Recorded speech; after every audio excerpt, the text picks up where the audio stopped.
સ્થિત ઉમરા વિસ્તારમાં લાખો રૂપિયાની ચોરીનો મામલો.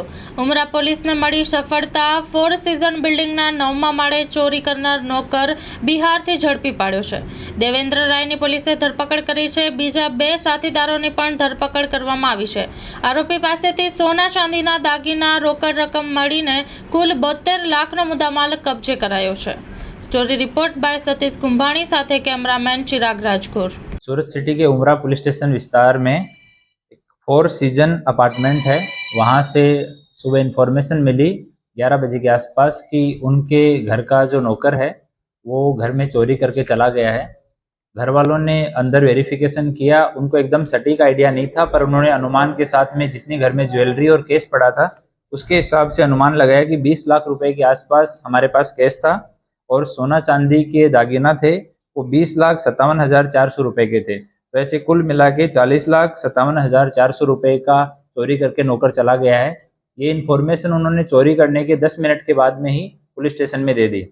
उसके बाद में नौकर का एड्रेस वेरीफाई किया गया तो ये देवेंद्र कुमार राय है। ये मधुबनी बिहार का रहने वाला है और अभी पिछले 3 महीने से इस परिवार के साथ में ये हाउस हेल्प तरीके काम कर रहा था, लेकिन ये परिवार के साथ 10 साल से जुड़ा हुआ था। बीच में काम किया, फिर दूसरी जगह चला गया, फिर वापस आ गया, फिर चला गया और अभी ये तीसरी बार इस परिवार के साथ में काम कर रहा था। जहाँ पे 2 बुजुर्ग इस अपार्टमेंट में रह रहे थे, उनकी सेवा के लिए 2 नौकर रखे हुए थे।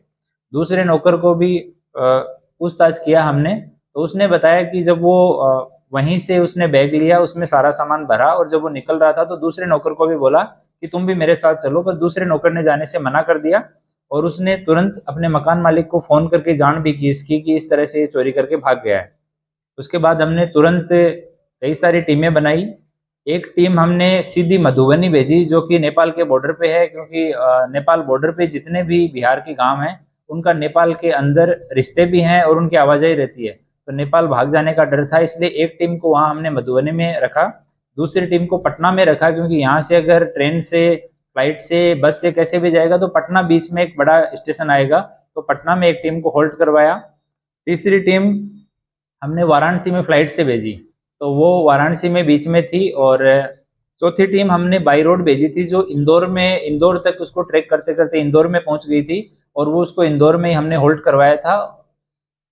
5वीं टीम है वो हमारे सूरत शहर में ही अलग अलग CCTV देखना, अलग अलग लोगों से पूछताछ करना, इस तरह से 5 टीमें कंटिन्यूस पे काम कर रही थी।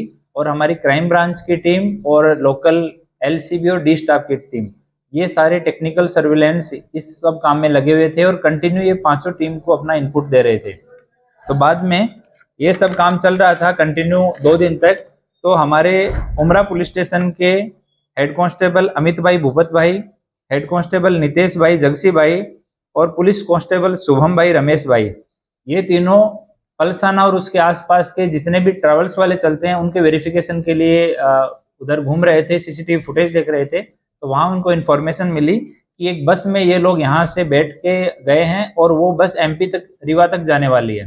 तो तुरंत बस का कांटेक्ट किया गया और सुबह 5 बजे हमने रीवा SP साहब के साथ में और वहाँ पे सिविल लाइन पुलिस स्टेशन के PI के साथ में बात की और उनकी टीम के साथ मिलके इनको बस से उतारा गया और वहाँ रीवा पुलिस स्टेशन ले जाया गया, रीवा डिस्ट्रिक्ट में।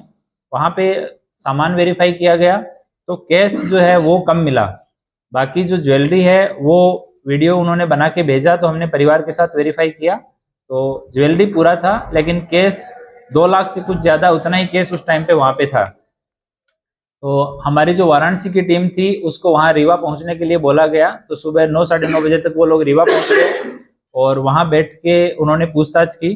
तो पूछताछ में उसने बताया कि आरोपी जो देवचंद्र कुमार देवेंद्र राय है, इसने वहाँ पे बताया हमारी टीम को कि उसका एक दोस्त है जो उसके गांव का ही है और यहाँ पे रहता है सूरत में, उसका रत्नेश कुमार अशोक राय नाम है और ये गोथान गांव सूरत में रहता है। इसके पास इनका आपस में दोनों का भरोसा बहुत अच्छा था, तो 15 लाख रुपए इसके पास में रख के गया था कि मैं जब बताऊंगा या मैं आऊँगा वापस तो मैं ले लूँगा, तब तक के लिए तुम ये पैसे को रखना। तो हमारी टीम वाराणसी जो थी और इंदौर जो थी वो दोनों टीमें मिलके आरोपी को वापस पुलिस स्टेशन लेके आई। उसके बाद में नामदार कोर्ट के सामने रजू किया गया, नामदार कोर्ट ने उसका कस्टडी दिया, फिर पूछताछ की, रत्नेश का एड्रेस लिया, फिर रत्नेश के यहाँ गए, ये 15 लाख रुपए जो हैं वो रिकवर हुए। बाद में जब पूरा जो मुद्दामाल है उसको सोनी बुला के और वजन करवा के उसका वैल्यू निकाला गया। तो जो ज्वेलरी है सोना और चांदी, उसकी कीमत 54,36,867 रुपये, और जो केस है वो 17,91,500 रुपये है। और उनके पास में 3 मोबाइल हैं जो इन्हीं तीनों आरोपियों के हैं, वो 20,500 को, ऐसे 72,48,867 रुपये का टोटल मुद्दामाल है वो बरामद हुआ है। और 3 आरोपी इसमें अभी अटक किए गए हैं। एक मुख्य आरोपी जो घर से चोरी करने वाला है देवचंद्र कुमार, ये मधुबनी बिहार का रहने वाला है। दूसरा रत्नेश कुमार अशोक राय, जो इसका मित्र था, जिसके पास ये 15 लाख रुपए जिसकी कस्टडी में छोड़ के चला गया। और तीसरा एक मुनानंद उमेश कुमार है। जब ये देवचंद्र कुमार यहाँ से चोरी करके जा रहा था तो इसके 3 भाई और भी सूरत में रहते हैं, तो अपने एक भाई के पास गया, उमेश नाम के, उसका बेटा है ये मुनानंद, तो ये मुख्य आरोपी का भतीजा है। इसको ये अपने साथ ले गया कि तुम भी हमारे साथ चलो, और जबरदस्ती इसको लेके साथ में चला गया। तो ये 2 आरोपी जो साथ में थे वो थे, और एक आरोपी जो है जिसके कस्टडी में 15 लाख रुपए थे। तो इन तीनों को अभी अरेस्ट किया गया है। सारा मुद्दामाल है वो रिकवर कर लिया गया है, और अभी नामदार कोर्ट के समक्ष ये मुद्दामाल प्रोड्यूस करके और मुद्दामाल परत उसको फरियादी को दिलवाने की कार्यवाही की जाएगी, और इन तीनों से भी पूछताछ चल रही है। ये कुछ छोटी छोटी चीज़ों को लेके और अपने जो मालिक हैं उनके साथ में नाराज था।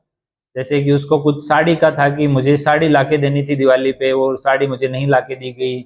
मेरे कुछ भाई का दांत खराब हो गया था, वो दांत मालिक को मैंने बोला था, तो कभी जाने अनजाने में उन्होंने हाँ बोल दिया होगा कि दांत लगवा देंगे, बाद में वो दांत वो टाइम पे नहीं लगवा पाए, तो मन ही मन उन चीज़ों को लेके गुस्सा था। उसको कभी इसने मालिक के सामने वापस कम्युनिकेट नहीं किया कि मैं इस बात से आपसे नाराज हूँ, और उस चीज़ को मन में लेके बैठा रहा, और उस गुस्से की वजह से इसने ये चोरी का अटेम्प्ट किया।